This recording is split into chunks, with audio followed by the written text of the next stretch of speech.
Welcome to the Black Men Think podcast. If this is your first time here, know that the views and opinions expressed by the Black Men Think podcast are those of the Black Men Think podcast and not the individual members. With that being said, we're about to be unapologetically, undeniably black. Enjoy.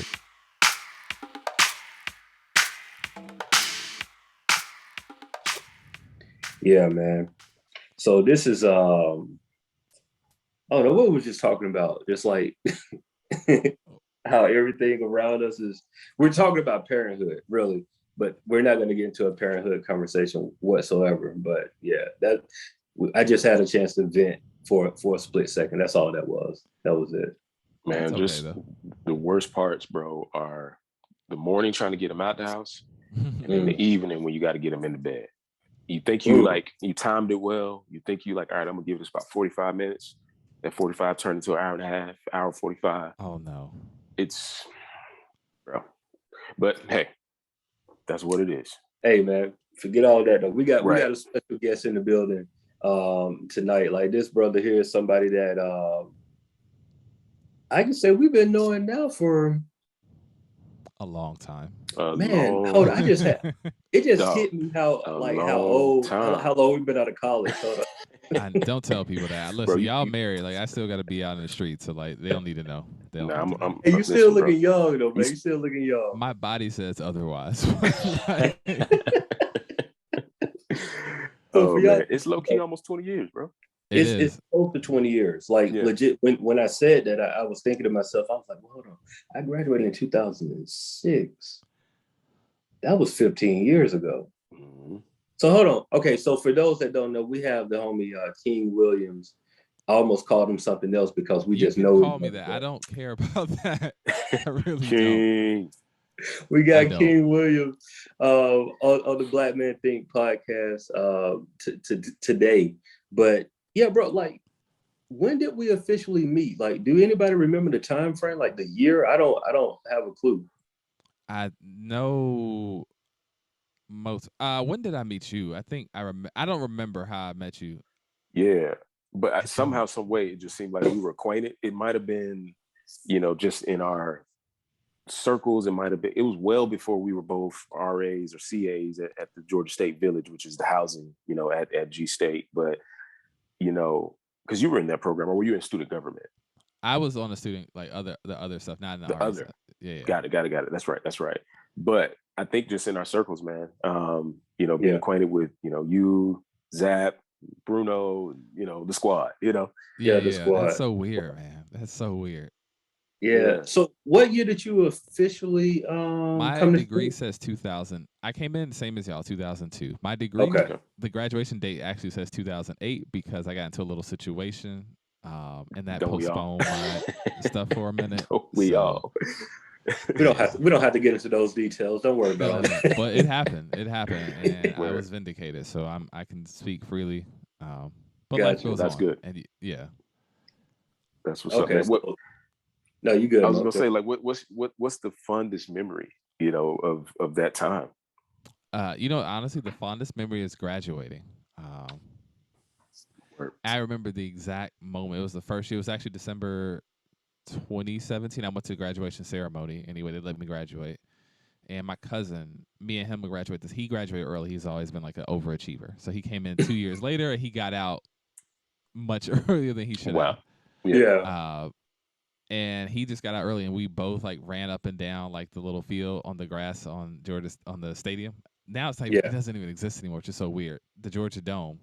And then we high-fived each other. I remember that. Yeah, that was my fondest memory. Wow. So. Yeah. Yeah, we sound old, bro. We do sound old. The dome is gone, bro. The dome is gone. Dome is gone. The dome is officially gone. Wow, that's crazy. I can tell you, there's a lot of memories from Georgia State, like for real. A lot of memories. But one that really in particular comes into mind is Delta Campus Movie Fest. I remember that. I used to love those. Right. And so for those of y'all that don't know, Delta had a partnership, and what they would do is come to college campuses and like, this is this is pre your iPhone or your Samsung Galaxy recording, high quality video. This is when we legitimately had to have a camera. So we would all walk around with these huge cameras, have editing equipment, all of these things to put together these videos for competitions. And so I remember doing that, and we made a spoof video. I won't tell you what the spoof video was, but it was a spoof video. Actually, no, it's not that big. It was a spoof video like sorority and fraternities, right? And so that was our idea. We wanted to okay, cool, let's just try this out and see what happens. I saw this video not too long ago, and while the editing and the storyline was cool, it was just like it was terrible. It was terrible. It's terrible. But we had fun creating it. But that's like one of my memories that I can say publicly. That was a good memory, real good memory. Oh, that's cool. Okay, do I have to call you Motown or have to call you by your government? Like, how do I do that? Hey, bro, whichever, bro. They call me both. They call me Mo here. They call me Marlon. I get all of them. So okay, because I was like, I don't, y'all got real careers now, so I don't want to mess that up. Nah, I'm Mo, man, always. Okay. For sure. Yeah. Oh man, this feels good, man. It's like the reunion I didn't have. So this hey, speaking of that, I know. Well, we'll see. There's some homecoming activities happening, so I may poke out for a second. I don't know if I feel. I'm not like amped to go, but I'm kind of like. I know what you mean. You know what I mean? So, but with all that being said, look, I just got one question. Okay. What's going on with all these changes in the city, man? Somebody talk to me. Talk to me. 3 hours, but the 30-second version of it is we have the Atlanta mayor's race.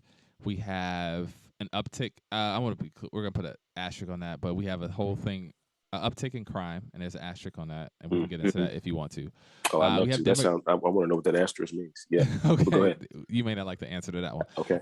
The other one is we have demographic changes, we have cultural changes, and we are now in the most important political city in the U.S., and we have been for 3 years. So this is why everything feels weird right now. Yeah. ATL is changing, but like it's almost like cities across the country are shifting rapidly. I mean, you alluded to just the political climate alone, but I mean, even housing, the housing is shifting before our very eyes, and low key, it looks so strategic. It makes one extremely concerned. Like, I missed the boat. Like what, like how did I not see this coming? But it looks like a lot of people did. I don't know. It's crazy.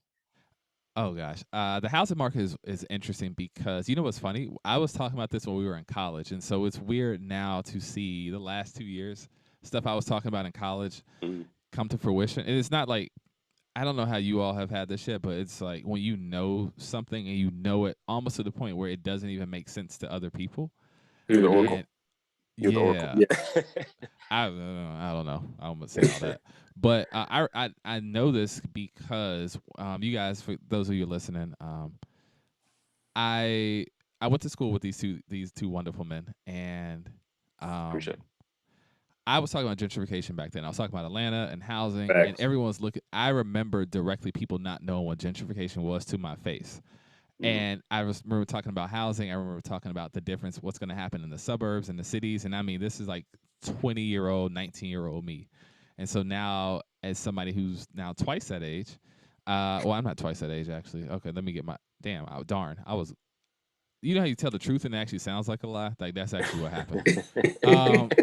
It was like, wow, I'm not twice my age yet. But I remember being young enough to be like, okay, this is what's happening. And I learned that from just observational things and then being taught at our great university, Georgia State University, in the Urban Policies Department. But what's going on in the housing market in 30 seconds or less is we have two real things happening in real time. We have one thing that's overrated and that's been overreported, which is this notion of people moving back to the suburbs from cities. There is a historic parallel to that, and we can get into that if you want to. But that's not happening to the degree that people think it is, right? It is happening in bigger cities like your New Yorks and the Californias, but most of the time these are people who were either one of two categories, people who are already on the way out, so thinking about people who are either going to be priced out anyway, or people who are getting older who wanted to maybe move to a place when they're going to start a family or move to a bigger space. or there's some people who are just downgrading in life. Like you see a lot of like places like that, New York and California. California's moved to like Utah and Colorado. New York has moved to Georgia, Florida, and North Carolina, right? So that was already happening. And so people are kind of misattributing to the pandemic. But the most important thing why housing prices are going up is we have two real things happening on that is the U.S. for the longest time, for the last 70 or so years, has over-subsidized and overdeveloped on behalf of the suburbs. And the suburbs have two key problems. One of which is the suburbs require an obscene amount of land to do so. And then also the problem with the suburbs, in order to keep the suburbs going, you have to oftentimes put in covenants that restrict the type of housing that you build. So what happens is when you have a restriction in land and a restriction in the laws that govern the land, you're going to have an increase in price. And so what's happened across the U.S. is as many people over the last 2 years, and this is even prior to the pandemic, have tried to get houses, we just don't have enough of them, right? Because we just didn't develop enough. When you see 100 acres and you have a suburb of 100 homes, it doesn't take a rocket scientist to realize if there's, and this is what I think people don't understand. Metro Atlanta, we've had 1,000 new people moving in every single day for the last 5 years. Wow. It does not take a scientist to understand that eventually if you have 100 acres with 100 homes and 1,000 new people moving in, you're going to have a problem with housing. And this is not just Atlanta. It's happening in what we call blue stars, or I don't want to get into that because that's going to get into a red versus blue state, and that's not what people should know. But it's happening across these superstar cities and mega regions. And so what we've been seeing demographically is the last 10 years, the back to the city movement that happened when we were young, like we watched in the 90s and the 2000s, was really a precursor for what's going to happen next, which is mega regions. And this is not just the U.S., it's worldwide. So what that means is when jobs and economic activity and life, and we call these quality of life things like your parks, your clubs, your nightlife, your better churches and schools, they are happening in urbanized clusters. And these clusters are anchored by what's known as the anchor city. So think about it. Atlanta is the anchor city to Sandy Springs, to Roswell, to Decatur. The anchor city stays the city, right? New York City ain't changing. New York City is New York City, but Jersey City, all these other places, they anchor off of it. And what's been happening is people for years have now been filling into those regions. And that's what we've been seeing with the pandemic as well, which is people who had the means or had to get out of the cities because they cost too much were trying to go into these anchor cities that were next door. But the anchor cities were already being filled by people who were having bigger homes, suburban style homes, and they were developing less homes on these spaces. And we thought it was okay. We thought, we would get through it. Then the pandemic shut everything down, and then there was a constriction of housing. And so what's happened is the cities, the edge cities is what we call those things, and then the suburbs and the exurbs, which are suburbs outside of exurbs, are now having to deal with an inventory problem, which is why everyone's homes in Atlanta, Dallas, DC, New York, San Francisco, Chicago are all increasing. But if you look at some of the other places across the country, they're increasing by maybe 1 to 10%. But in places like the markets I mentioned, they may be up as like 2.5, 3 times as much, because those are the markets that people are already moving to. And now if everyone's trying to move to those 7 or 8 places, and they have a problem with supply. That's how we got the housing prices. And that's the most academic I'm going to talk for the rest of this podcast, y'all. So I thank you. That's my TED Talk. No, that's perfect information, bro, because I'll tell you one thing that I noticed, right? Coming off of a global pandemic and literally staying at home, you realize very quickly that the world didn't stop, right? Like we may have stopped where we didn't go places, but as soon as I traveled outside of my neighborhood and went back downtown and, hit Boulevard and, Ponce, and I started seeing like, oh, y'all just threw this up. And it's so like mind-boggling to me, bro, because I'll use that same area that I just mentioned, right? So for those that have visited Atlanta, there's an area, Old Fourth Ward is the area that I'm referring to. But you have Ponce, and then you have the cross street, which is Boulevard, and Boulevard turns into Monroe, right? And so on that corner, there are, for years that we have known, it's like been what most people would call like the hood or the projects or whatever you want to call it. Immediately on the side of that, bro, they're building condos that say like starting in the 800,000s. And I'm like, how? You know what I mean? Like, I'm saying, like, I don't think y'all understand, like, how is this happening? And, for you to break that down the way that you just did, man, it's just amazing and frightening too at the same time, just to see the city almost change overnight. You know what I mean? Even though it didn't change overnight, but you know what I'm saying? It's just like, not to mention like the amount of corporations, you know, that are moving here rapidly. I mean, you know, we think about even in Grove Park, which is further west of that. I mean, you've got Microsoft. I think they got a large property that they're putting up. It is just, it's mind blowing, you know? I agree that the Microsoft thing was interesting that you're saying, Mo, which is Microsoft built their East Coast office here. And like you said about the corporations, I want to get into for a second, which is I put this out on Twitter, and I think some people didn't like what I said, but what's your Twitter, by the way? It's I am King Williams. I talk a lot about urbanism, politics, Atlanta sports, which is like basically an early sign of onset depression, and a lot of listen. As you can see, bro, I'm so injured. I had to. Hey man, Atlanta sports is the most toxic relationship that anybody can be in. It really is. Like, it's a terrible relationship. Do not get involved. Would not recommend. At all. 0 stars. Like, at all, bro. It's not worth your headache. Right. I know. Oh gosh. All right. So what I was saying on Twitter was real quick, and it's kind of to you, Mo, to back you up, like to alley-oop this one. Microsoft basically got a deal for pennies on the dollar. Microsoft is $1 trillion company. It is one of the few companies that are $1 trillion that's not a financial institution on the planet, right? They bought a place called Quarry Yards, and they also have a place in Atlantic Station. And those are both instructive of what's going on in Atlanta, to your point. So one thing I said earlier, I want to correct. We don't have 1,000 people coming in every day to Metro Atlanta. We have over about 1,000 people a week for the last decade. So it's actually been around 70 to 100,000 a year every year in Metro Atlanta. So that can explain. Yeah. So that's unreal. Yeah, so I wanted to mess. I know some people are gonna listen and be like, "Why'd you mess that up?" I'm like, "I'm sorry." All right. No, that's cool. Yeah. That's cool. So Microsoft. All right. So Microsoft got that for pennies on a dollar. Mark Teixeira, who is a former Atlanta Brave, he was one of the main investors in that project known as Quarry Yards. It's located right behind the Bankhead MARTA station. The Bankhead MARTA station it was actually interesting because that's a MARTA station that was actually supposed to be the anchoring line for Cobb for MARTA going into Cobb. It never got built because of racism, yada, yada, yada. Interesting. I want to talk about that too with you too. Okay.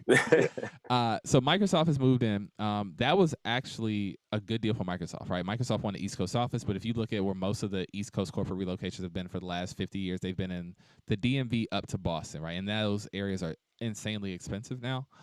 And so for Microsoft, they got a ready-made project. And in the case of Atlantic Station, they already had a project that was already being developed by a Houston-based developer who bought out Atlantic Station a few years ago from North American Properties, who owned Atlantic Station and also owned Avalon. So they bought that. They bought 2 ready-made projects for basically at cost, right? And so anyone who knows real estate knows that anything can go wrong with getting things going. A lot of the staffing was done by Cedric Matheny, what they done at T. Dallas Smith over in Atlantic Station and find that space over in the West Side. Microsoft's moving in. There's a rumor that Disney may be coming to build their East Coast sound stages as well. Wow. Google and Amazon. Yeah, that's brand new. You know, you hear it here first, y'all. Yeah. Google and Amazon have moved here. Back on my side of town, the east side of town, you had a LA-based private equity firm buy out. What was that place? The studio that's involved with the Cop City fiasco.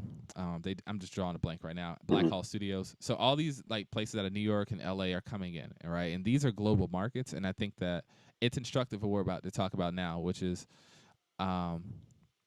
the old way of doing things, which is like very much coded racism or suburban or small-minded mentality, is going out the window, because when you have major players coming into the state of Georgia, you're going to see major things. And so we've kind of seen those schisms already with like the abortion bans that have been trying to pop off, and some of the corporations. Like this year, Major League Baseball, I don't think people understand the significance of it. Major League Baseball pulled out of Atlanta. I mean, in like the last 6 weeks. Like that never happens, right? Over some of the things that they were trying to do over voting bills. And I think that we've seen this in real time, where Texas is a similar example, but there's some things that are very different from that compared to Atlanta.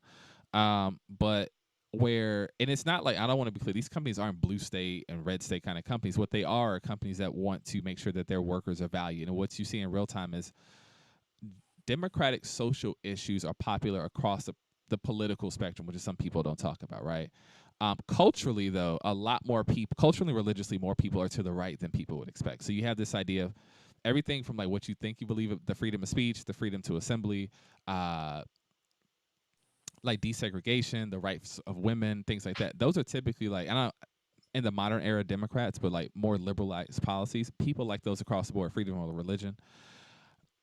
But even if people like those, they don't necessarily want to be in a state, or business don't want to be in a state that's associated with like a bad brand move. So it's less about whether or not, they believe in Make America Great Again or Black Lives Matter. It's more like, hey, you know what? If our people and our workers and our customers feel a certain way about having this broad set of socialized values, we need to be in a place that reflects that.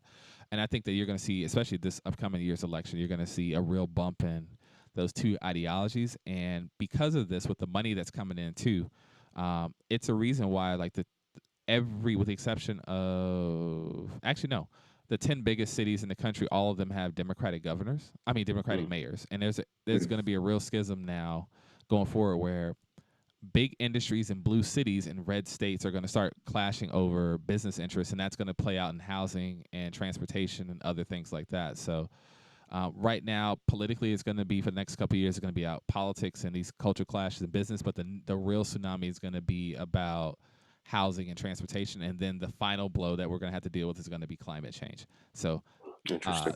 yeah, too much. You talked about transportation, which has often, been brought up as Atlanta's biggest crutch, biggest broken system. Yes. Where do you see it going? Are we taking any templates from anywhere else that have had this same issue where you got all these people moving in, but Atlanta has not yet committed to a major transportation growth, if you will? What's that going to become? Before you get into that, King, I just want to go on record and say, I saw your conversation about this, and I agree wholeheartedly, bro. But I'm going to let you share it. But like, I know exactly where this is about to go. That's why I'm glad that Mo brought it up. Oh gosh, I've said so many things about transit, and I'm sorry, y'all. If y'all read the Twitter threads, sometimes they have cursing and misspellings, and then my bad. It don't matter. Okay. Information is there. Okay. I will say this. All right, in the short version, because my last two questions answers really long. It kind of plays into what I said before about ideologies and realities. Georgia is going to have to get serious about transit. I don't think they're going to get serious about it until the GOP takes over transit, if they can at all. That's my short answer. I will say that you have places like Cobb now. Just today I put out my newsletter. One of the lines was Cobb is trying to get into micro transit, which is micro transit is think about like the old school, like the mini bus that you see pick up old people and take them. Okay, gotcha. Yeah, like nothing, like not like a MARTA bus, but just like for people who really need like older, elderly, disabled.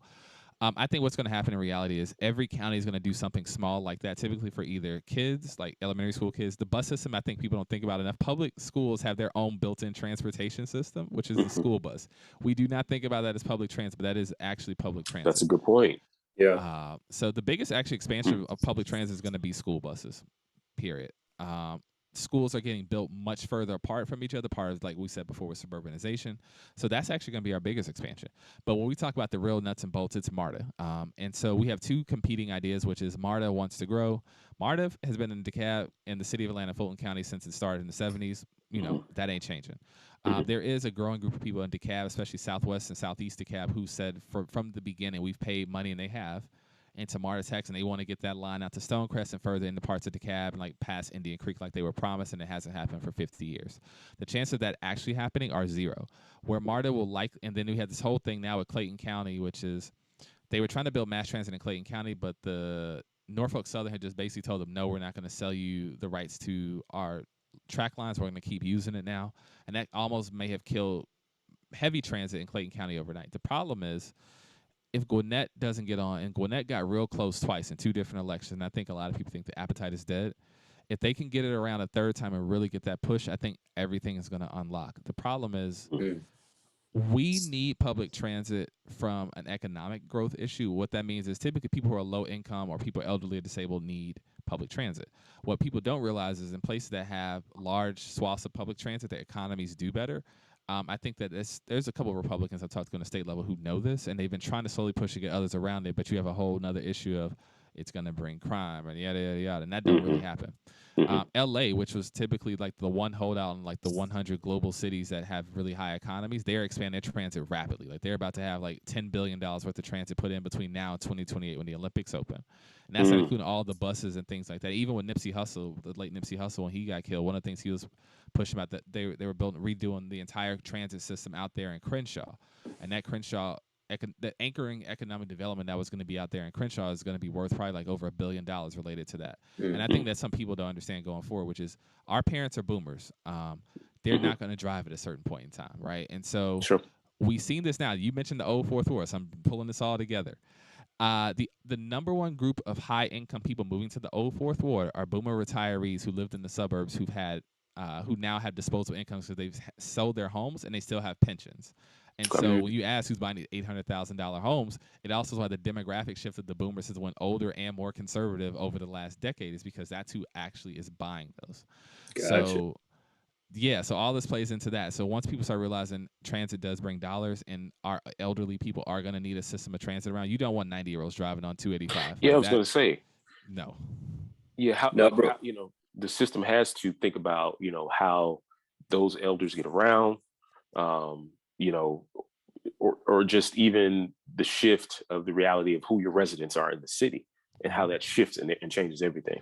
And that may shift with how they vote too, Yeah. That's going to be interesting. Oh, sorry, what were you saying, JG?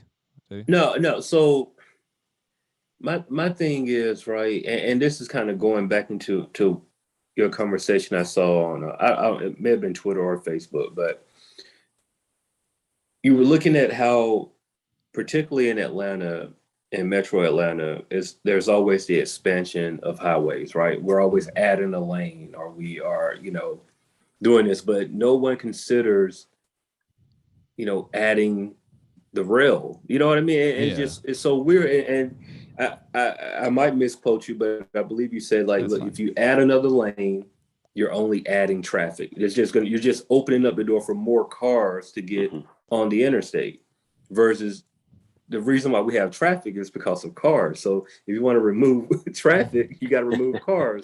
If you want to remove cars, you got to add more, other means of transportation. And so it's always alarming to me, like, when I go and visit and travel these other places and they have it down, right? Like recently I went to Seattle, right? And Seattle, where their transit system is not the best I've seen, but they made it so easy, right? Like, there's literally a train 40 minutes out of the city to the airport. Their airport is super south of where everything, like most places are, but they have means of transit all over the city, whether there's a streetcar that goes through the entire downtown area, there's their rail that goes into all the other neighborhoods, there's buses everywhere. And it just seems to me like Atlanta just, and like, I don't have the insight there, I don't know, but it just seems like we have like we just don't care attitude towards it. Even if you look at the map of the city, like, even if you look at the map of the city, like, because when you start saying that, Jay, I started thinking about, even further, like, you look at London, you look at Paris, look at Rome, you look at their transit map, and there's not a place in the city that they don't go. And that's whether you're in the heart of the city or 20 to 40, 50 miles outside of the city, and it just blows my mind that, at somewhere like Atlanta, the largest city in the South, would not have planned in that direction. Well, yeah, it's not even okay. So there's a couple ways it's not that they don't plan about it. Like, even today, so one of the guys, this guy I know, white libertarian dude, me and him are pretty cool. He was arguing in favor of transit today, talking to the Georgia Department of Transit, who actually, they go to the state. The state it's pretty much like, hey, state, we need money to build a new road. State goes, okay, we'll do that. So they had another meeting today. And he was arguing against GDOT is asking for another $10 billion to expand and build roads, not just across Metro Atlanta, throughout the state. And there's 3 problems. So I'm going to go like bullet point.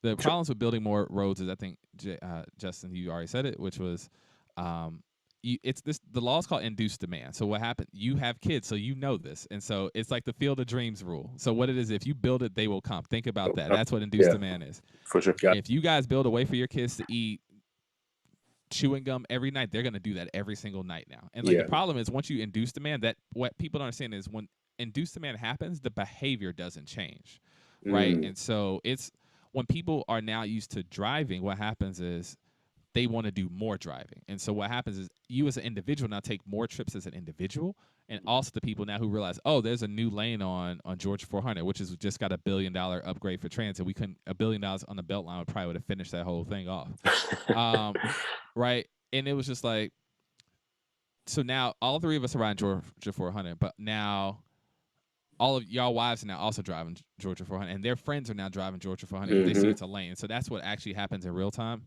in real life, and that's the first thing, induced demand. Number two is people don't understand this. When you build more highways, that also means that you are committed to a permanent system of maintenance. And you mentioned Seattle before, Justin, and they actually have done a thing where they've actually removed their highway now. And people don't understand highways are super expensive.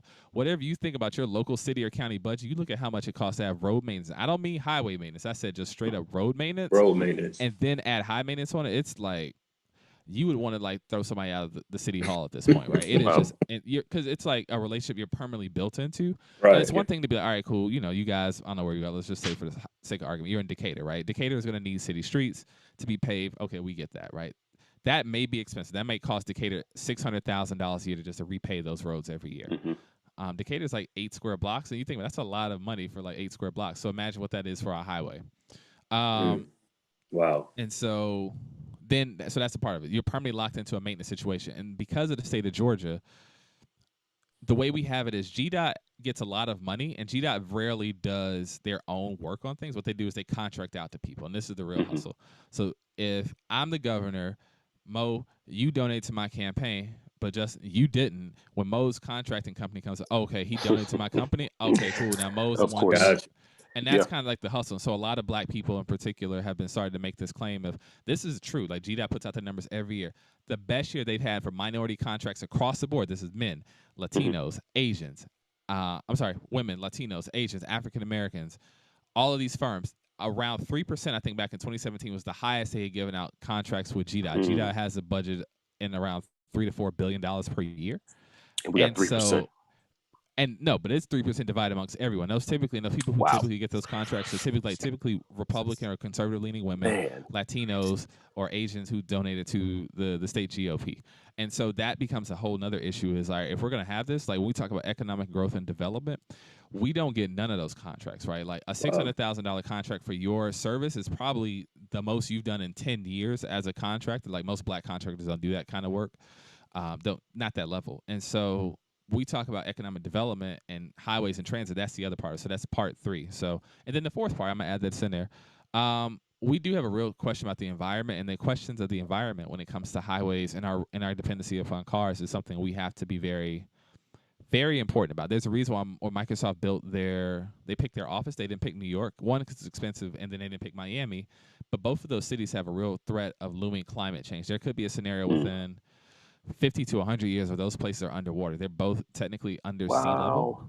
Yeah, New York, as big as it is, people forget about that. That entire city of 10 million people could be underwater. And that is, in a place like Atlanta, you think Atlanta was full now? Oh, my God. Imagine if 10 million New Yorkers had to figure out a way, another 5 million people in Boston got to figure out, like, that's New York City. The New York metropolitan area is around 25 million people. So, like, imagine if all those people had to move somewhere because they're underwater. And the reason why that reflects the climate change is that asphalt, concrete, and all these, they produce this thing called the heat island effect. And I'm sorry, you all, for talking too much about nerdy stuff. No, bro. This is great. The heat island effect is one thing. It's real short. You guys know this. It's the reason why you can be at the same degree, 80 degrees in Denver, 80 degrees in Atlanta, 80 degrees in Miami, and the weather feels different even at the same elevation.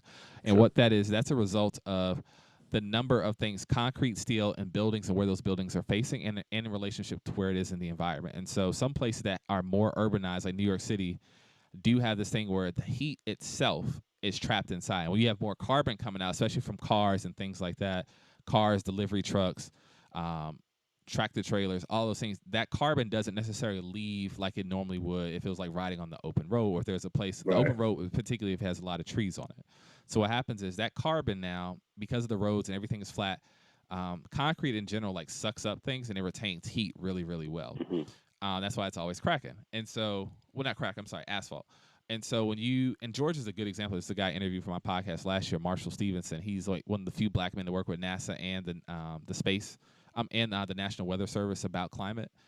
And he talks about where rain falls in relationship to the heat island effect. So the places that have more concrete, steel, and asphalt, like that northeast part of Atlanta, which is like like Buckhead all the way through like Buford Highway, that place actually on the map gets more rain than any place per year because of the heat island effect. The problem is that rain is more often not toxic because of all the carbon from all the highways that goes up, and because of all the heat in the concrete and there's no trees to absorb it, it comes back down as like pretty nasty rain. It's not quite like what we think of toxic rain, but Gotcha. or acid rain, but that is what's happening in real time. And now, as we keep pushing out suburban canopy, now Georgia's smog, as you can kind of see when you guys take your kids out or something, you can see the smog layers each and every morning and night, and that's what we are concerned about because as more and more highways develop, they're going to produce more and more carbon, and there's nothing to catch that carbon. And as a result, now we're going to have way more intense climate change, more flooding, and also just more people with asthma and health-related issues, especially COVID. So if you actually look at the number of people who had COVID-related issues, a lot of it just has to do with just the amount of people who can't breathe in the first place. Yeah. Okay, I'm done. No more. I'm sorry, y'all. That was way No, too much. Thank you. listen. I'm going to get pizza now. Listen, man, and what I will say is there are a lot of minds blown right now because the parallels are being made, included. You know, as people are hearing what you're saying just about Atlanta alone, but I'm sure they see it in their cities. I'm sure there's, you know, some things that are very, you know, much right in their faces. So, man, thank you just for even taking us that deep because I didn't even realize it went that deep in so many ways. But you know, you just blew my mind. Like at all, bro. I had no clue. I feel like I didn't hit the mark on anything, or I answered any of y'all questions. So I'm sorry about that. No, you perfect, bro. You perfect. I do want to ask you about you specifically, right? So you mentioned earlier that you just put out your newsletter. I just got it. I opened up. I haven't got a chance to read all. Oh, it's quick. It's fine. It's like 1 minute. For this interview here, but kind of tell us about what you have going on personally and the things that you're working on. You know, in as much detail as you want to. Honestly, bro, we want to know. Okay, well, I'm a Gemini. I don't know how the you stupid. You know, I like long walks in the woods and all of that. But there you go. no. So I have a newsletter. It's called I Am King Williams. It's through Substack, which is where all the journalists who are trying to figure out what to do next with their life are all on Substack. So what it is it is a look at my vantage point of Atlanta to the world. It consists of really 3 parts. Histories, analysis, and just general news. I call it the update. So whenever I just have basic news I want people to get out, I call it the update, like which is what came out tonight. I did that because I am a journalist by trade. I've only been a journalist for 3 years. And so one of the things I noticed was there is a lag in what people, I think, get that's quality information. And as a journalist who critiques other journalists and other journalist institutions often, I think you got to put your money where your mouth is. How do you make people more educated?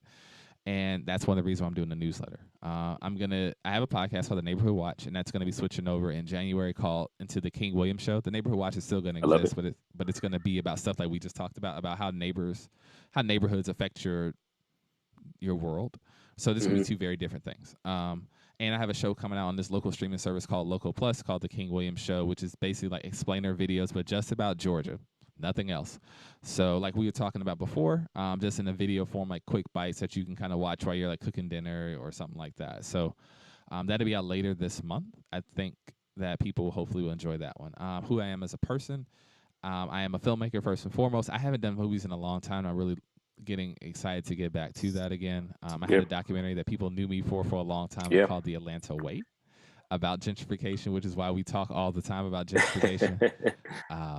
And I'm getting back to that too, and that's really exciting because it's a much different world than it was when it came out 10 years ago, and then even the 3 years leading up to it from 2008 to 2011 when I was just hustling around, just playing it at different bars and clubs and student centers and wherever. So will we see an Atlanta Way Part 2? Yeah, so I'm thinking about this. So this is what it's really come down to. It won't be a part 2, but it's going to be one of 2 things, and I'll let you guys decide, and maybe you can help me. I'm thinking about either making this like a mini series, like a short mini series, because the cut that I have is like 3 hours, and like people don't sit for 3 hours and do anything. So part of it's like making it a short mini series, like just like 6 or 8 parts of like shorter episodes, because I think that might just be more digestible.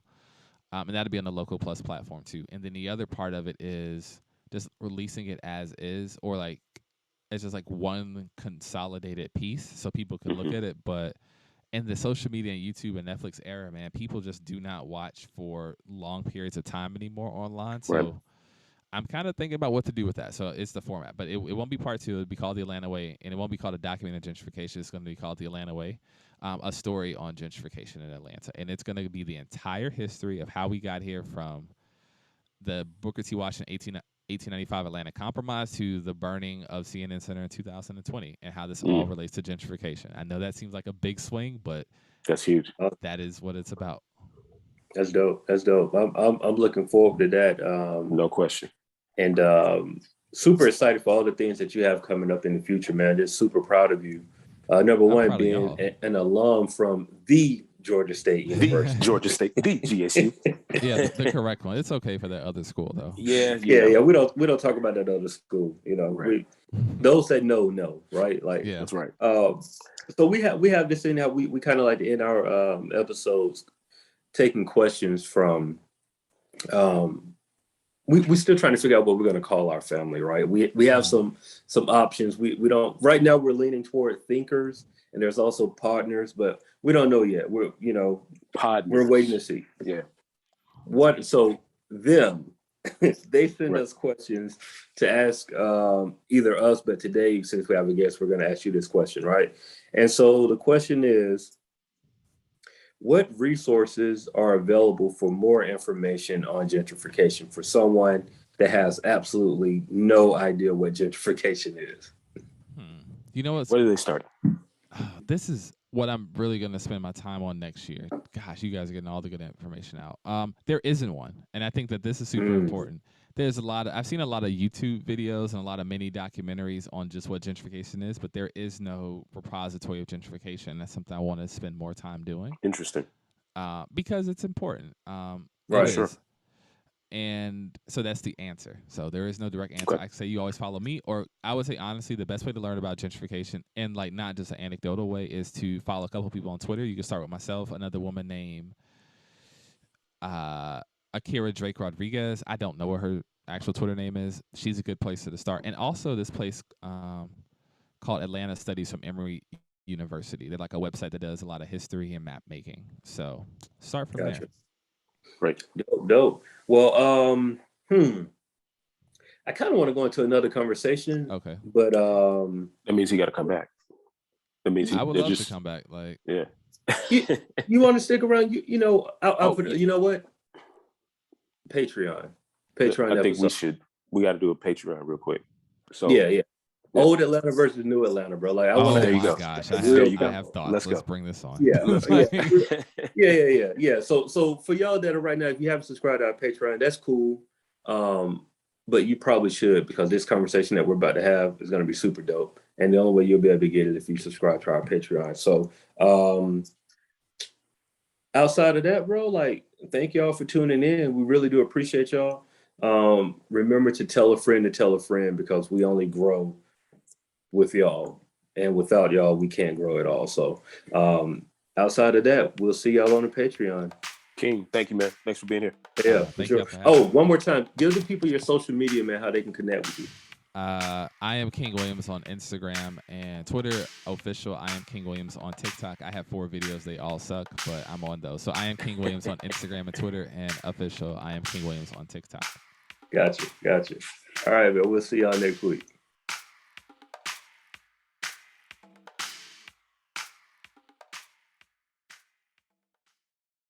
The Black Men Think Podcast.